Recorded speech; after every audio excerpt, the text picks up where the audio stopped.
Here's Israel in 1948. It's a tiny country, isolated, surrounded by a hostile Arab world.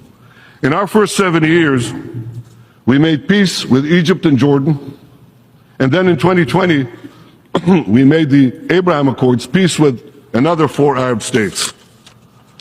Now look at what happens when we make peace between Saudi Arabia and Israel. The whole Middle East changes. We tear down the walls of enmity.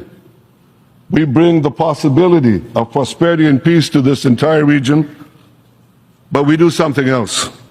You know, a few years ago, I stood here with a red marker to show the curse, a great curse, the curse of a nuclear Iran.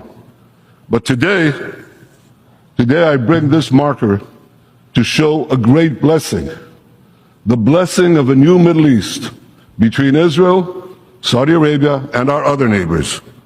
We will not only bring down barriers between Israel and our neighbors, we'll build a new corridor of peace and prosperity that connects Asia through the UAE, Saudi Arabia, Jordan, Israel, to Europe. This is an extraordinary change, a monumental change, another pivot of history.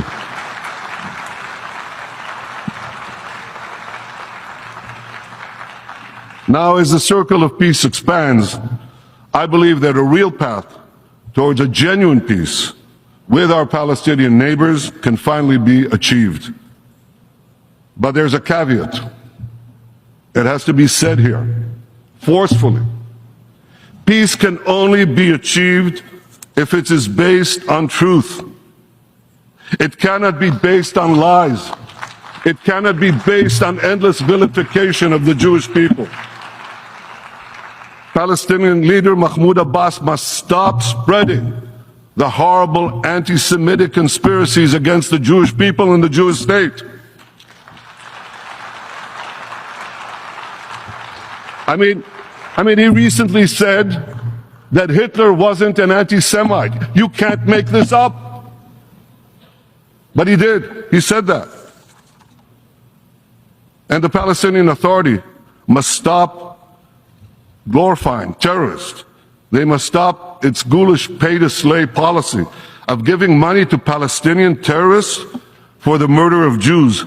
This is all outrageous. It must stop for peace to prevail.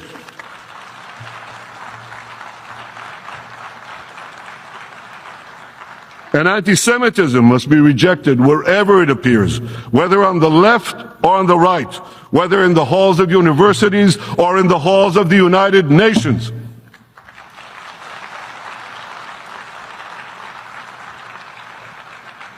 For peace to prevail, the Palestinians must stop spewing Jew hatred, finally reconcile themselves to the Jewish state. By that I mean not only to the existence of the Jewish state, but to the right of the Jewish people to have a state of their own in their historic homeland, the land of Israel.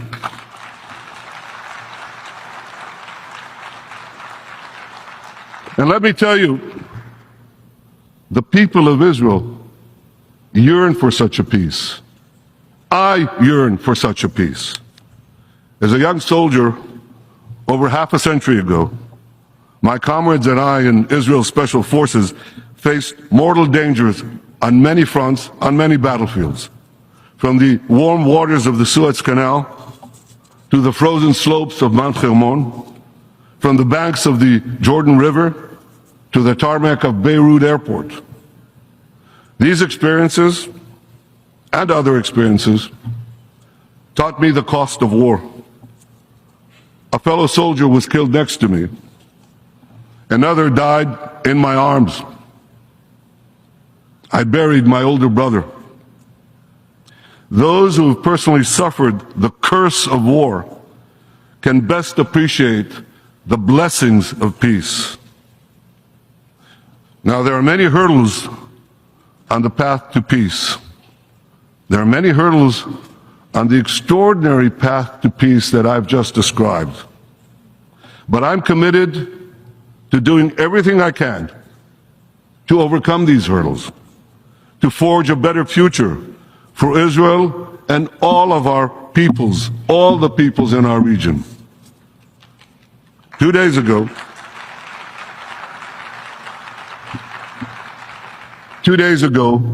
I discussed this vision of peace with President Biden. We share the same optimism for what can be achieved. And I deeply appreciate his commitment to seize this historic opportunity. The United States of America is indispensable in this effort. And just as we achieved the Abraham Accords with the leadership of President Trump, I believe we can achieve peace with Saudi Arabia with the leadership of President Biden.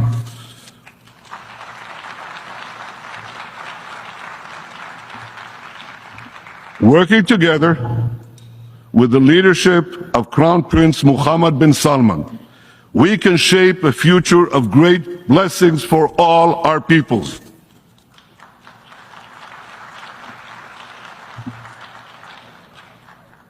Let us bring forth the blessings of a new Middle East that will transform lands once ridden with conflict and chaos into fields of prosperity and peace.